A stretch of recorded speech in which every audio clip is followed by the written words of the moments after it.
afternoon and many thanks for joining us. This is News Analysis coming to you live on Politics and Business Television Abuja. My name is Bulus Joanna Ray. On the top stories. Tinubu approves 20 billion naira for National Space Research and Development Agency to implement space regulation. Nigeria's Civil Aviation Authority warns airlines against deportation of Nigerian passengers. The IMF backs Nigeria's single-window trade project amid economic reforms. The World Bank approves $1.08 billion for education, nutrition, and economic boost in Nigeria. And on the foreign scene, China threatens retaliation against U.S. tariffs. Details coming up shortly. Stay with us.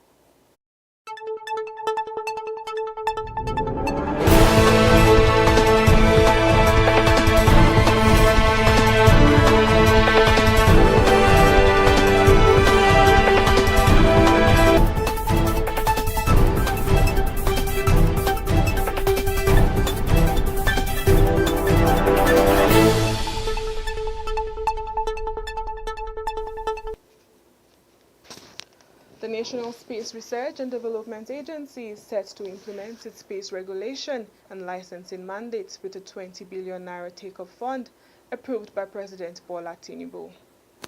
The Director General of NASDRA, Dr. Matthew Adepoju, said the regulatory function of the agency, as escapulated in the NASDRA Act 2010, has remained fulfilled since its establishment in 1999.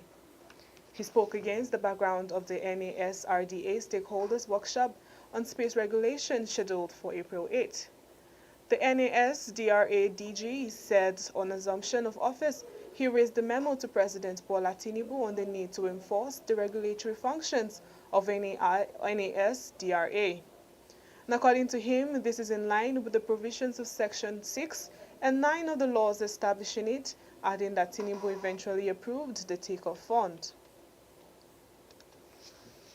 Meanwhile, the Nigeria Civil Aviation Authority has cautioned international airlines on the increasing complaints from passengers who are transported halfway to their destinations only to be deported back to Nigeria. The NCAA condemns the practice, emphasizing that it has led to considerable distress for passengers and damaged the reputation of Nigeria's aviation industry.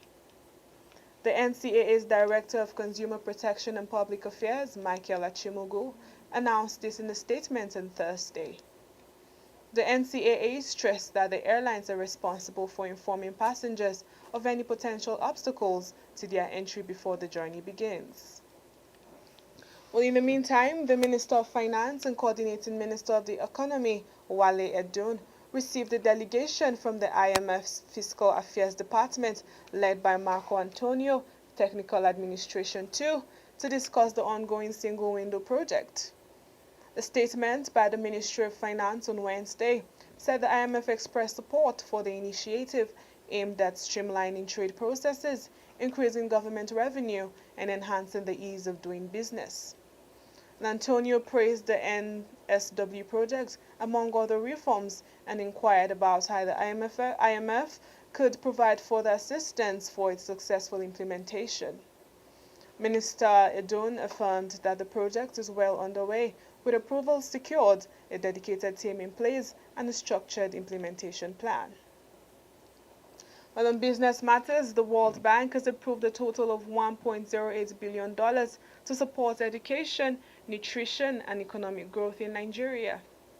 The approved operations include $500 million in additional financing for the Community Action for Resilience and Economic Stimulus Program, and $80 million for accelerating nutrition results in Nigeria, and $500 million for the Hope of Quality Basic Education for All initiative.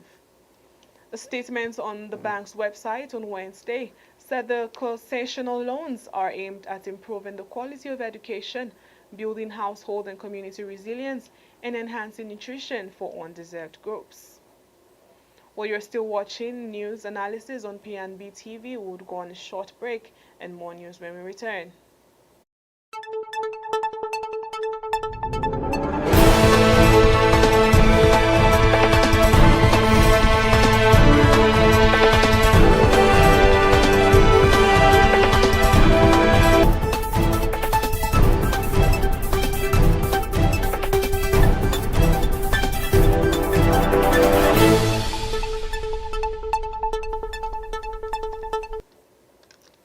Welcome back, and now to foreign news. China on Thursday said it firmly opposes sweeping new U.S. tariffs on its exports, vowing countermeasures to protect its rights and interests.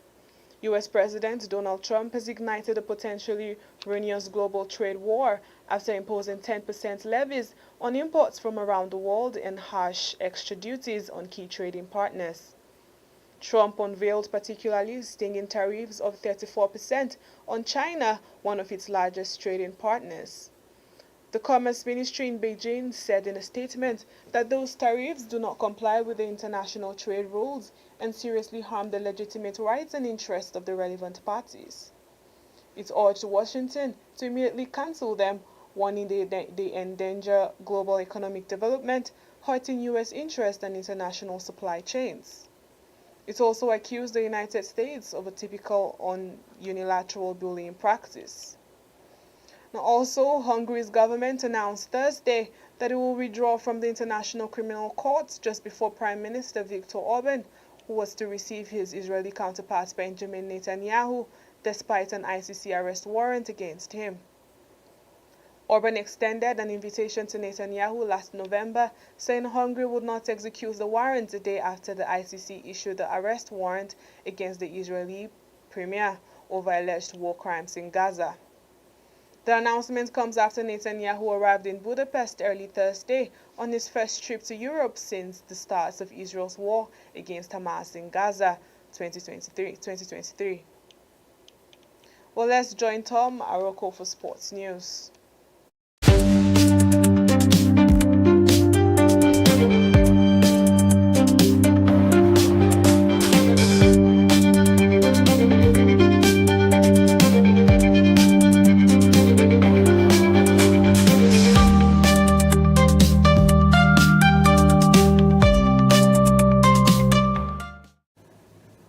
Good afternoon. Welcome to P&B Sports News. I'm Arakotom. Let's dive into the latest sports update. The African Women's Volleyball Club Championship is underway in Abuja, Nigeria, featuring 16 teams from across Africa, divided into 4 pools, A to D. The tournament, scheduled from April 1st to 14th, promises exciting matches, including the opening clash between Nigerian Customs Volleyball Club and Mayo Volleyball Club of Cameroon at the Moshood Abiola National Stadium. Some of the participating teams include Kenya Pipeline, Kenya Prisons, and KCB Volleyball Team from Kenya, as well as Spiking Stars Volleyball Club from Botswana, making their debut in the tournament. Over to Copa del Rey. The second leg of the Copa del Rey semi-finals between Atletico Madrid and Barcelona has been concluded, with Barcelona securing a 1-0 win and a 5-4 aggregate victory. The match was a Kage affair, unlike the thrilling 4-4 draw in the first leg. Barcelona enjoyed the better start, with Lamine Yamal slipping the ball through to Ferran Torres, who scored the opening goal just before the half-hour mark. This goal allowed Barcelona to control the proceedings, defending their lead in the second half. Atletico Madrid made the triple substitution at halftime, bringing on Javin Garland, Clement Lenglet, and Alexander Soloth, but couldn't capitalize on their chances. Soloth had the ball in the back of the net, but it was ruled out for offside. But with this win, Barcelona will face Real Madrid in the Copa del Rey final on the 26th of April, setting up a thrilling Super Classico showdown. And that's all for P&B Sports News. I'm Arakotom.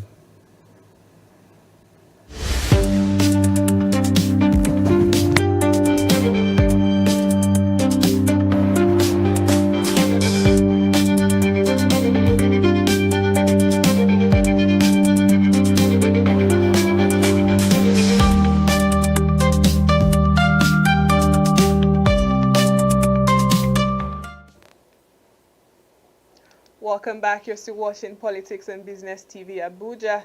Now to the focus of the day. Federal government borrows 1.321 trillion naira from World Bank in 20 months. The World Bank has approved over 13.21 trillion naira as loans for different developmental projects for President Bola Ahmed Tinubu-led federal government in the last 20 months.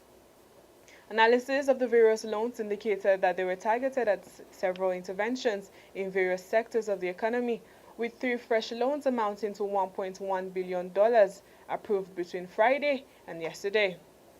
The country's debt profile has hit 142 trillion naira, according to data published by the Debt Management Office. The 2025 budget of 54.99 trillion naira has a debt service component of 14.32 trillion naira and 13.64 trillion naira for recurrent expenditure. This development comes as the Central Bank of Nigeria on Tuesday reported the highest net foreign exchange reserve position as the end of 2024. Well, joining us to discuss this topic after a short break is Joshua Oluwole, a chartered accountant. Stay with us.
Welcome back.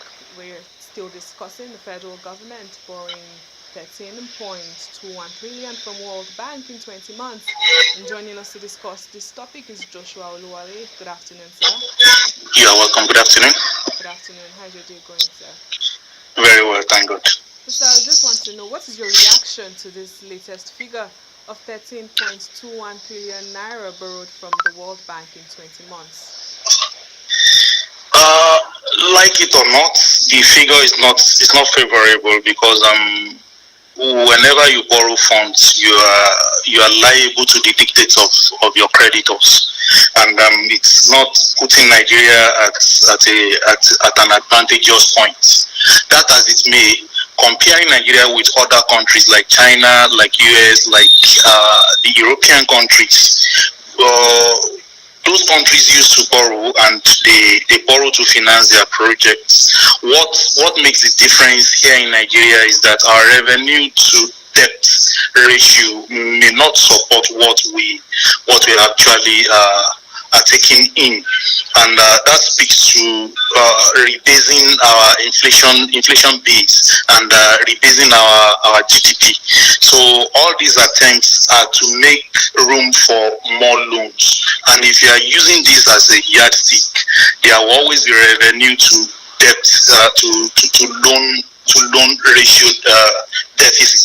So in that measure, we should consider our revenue before taking more loan, and we should consider the purpose of using these loans, the purpose we use these loans on, before we take loans, whether multilateral or bilateral loans, or whether locally sourced loans. So my own ethic about the loan is that it's high. That is good, but if it were to be used for the good purpose, the public good, it will have been nice and better. But Nigerian government cannot shy away from borrowing with all the big projects that we're looking at. We have Sokoto Badagry Expressway, we have the Coastal Road, and we have the inner roads, which is scattered all over the country.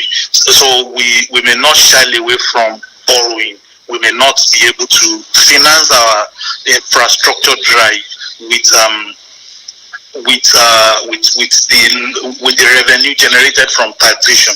That as it may, too much borrowing will put a lot of pressure on taxation and a lot of pressure on extractive industries, because that's the main place where government gets their funding. So if there are too much loan portfolio, there will be much pressure on repaying this loan and servicing them, and the only place where government can put pressure on is either taxation, which is from the citizens, and either extractive industry. Like you can see that the drive to make more extraction from our resources led to relieving Mr. Melekari of his duty, giving a mandate that much should be done in extractive industry, in petroleum extraction, so that we will be able to meet up the infrastructure drive and as well the loan repayments. At a point in Nigerians life, we have our loan servicing to revenue growing as high as 90%. This is not acceptable. So we should look at the infrastructure drive, the investment drive that gives a huge return, a good returns on our borrowings. That means even if we are borrowing at certain rates, we have the investments that can cover up for the borrowings. Or when we finish paying these loans, we'll be able to be better off by the returns on the investment. So this leads to, what are we using our loans for? What does the National Assembly, what do they stand to impute on getting these loans? One, loans must be channeled towards return on investment projects, like where you know that surely you get an enhanced agricultural production.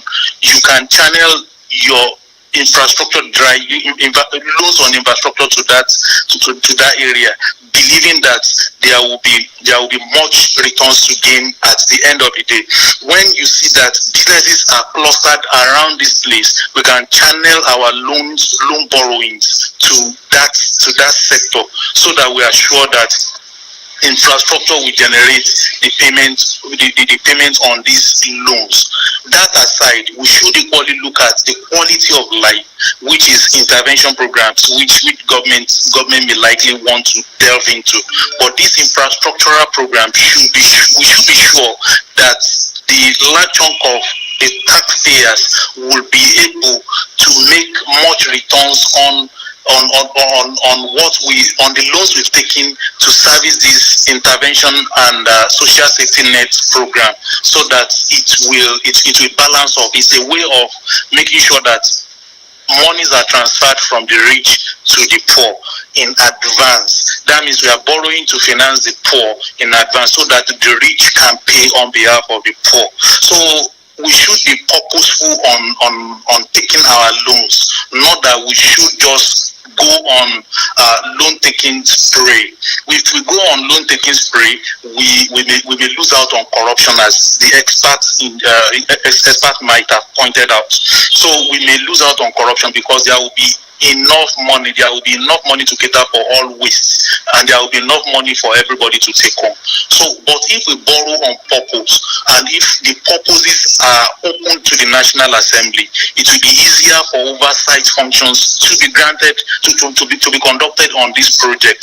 If the quality of the deliverables are clearly stated, like the quality of material you are going to use on the infrastructure, the quality of material you are going to, the length and the thickness of material you are going to use on the infrastructure, it will be easier for oversight functions to be conducted on this. Even if the oversight functions are not trusted, it will be easier for debt management functions to be conducted on what the value for those debts were actually used for, and it will be easier for anti-corruption oversight to be conducted on it. So I'm sorry to cut you short. Earlier you spoke about the pressure on taxation and on the industry. Just how grievous and injurious is this to our economy? Well, it's the question of what comes first. Is it the chicken or the egg? So you tax productivity, not taxing loss. So when businesses are striving to make their productivity, they are trying to make their retained earnings and profits, it's left to the government to identify this and to encourage it by giving tax incentives. I think which they are actually doing now through the tax bill currently in front of the National Assembly. But it's pertinent to note to listen to the dictates of the economy itself, not to tax businesses out of operations. So it's a pressure that we should watch out for, not like it is good or it is not good, but we should put productivity first. Let's allow these businesses to produce first, and this leads to transparency in tax management. Tax management, as in how the citizens and companies declare their returns. Is it transparent to know or to notice that this business is actually ailing or healthy? So if there is no trust between government and taxpayers, to the tune that government doesn't trust what taxpayers submit, it will be difficult for government policy to be tailored towards tax returns and what is actually on the table for taxpayers. But where there is transparency, it is easier to notice companies or businesses that are hailing, and it is easier to give them tax incentives and tax consideration in this regard. So it is neither here nor there. Speaking about trust and transparency, is the federal government serious about bringing down the inflation with this borrow spree? Inflation may not come down with this borrow spree, because borrow spree makes currency or monies in circulation increase. So there will be an increase in monies in circulation, take it or not, whether it is used for infrastructure or whether it is used for otherwise. So there will be increase in monies in circulation, and there will be increase in cost of capital. So in order to achieve some level of infrastructure, there will be some kind of inflations created. So it's now left to the Ministry of Finance as well as the central bank in taking measures to nip this at the bud. So in this case, there is likely to be a wide gap between the rich and the poor, because those who are open to where the source of this fund are coming, where the funds are coming from, whether by productivity or otherwise, they will be open to wealth creation, while the poor who lives low on maybe agrarian lives, they may not be exposed to the source of these funds and to the wealth created by these fundings. So they may grow poor a little because they are exposed to sourcing their capital from the financial markets, which will definitely suffer an increase in cost of capital. So where this is in place, it may be difficult. It may be difficult to control inflation. Surely inflation will come, and we're expecting that the Ministry of Finance and the CBN will live up to their task in pulling their weight of curbing the inflation. So speaking about the gap between the rich and the poor, who do you think are the ultimate benefit? Who do you think are the ultimate beneficiaries and losers of this borrow spree? We still go back to transparency. If the government is transparent about what they are doing in terms of infrastructure, safety nets, and possibly deficit financing, the poor and the general masses will be of high benefits, because we benefit in terms of road network, improved road network, improved electricity, improved social amenities. But where there is a kind of corruption in the wheel of attaining these infrastructural developments, the poor will be worse off it. In fact, they will suffer double jeopardy. There won't be that infrastructure, and as well will all participate in payment of this of the loan. I mean the loan servicing and the loans repayment. So it's a double jeopardy for the poor. While if it is well monitored, it's a win for the poor.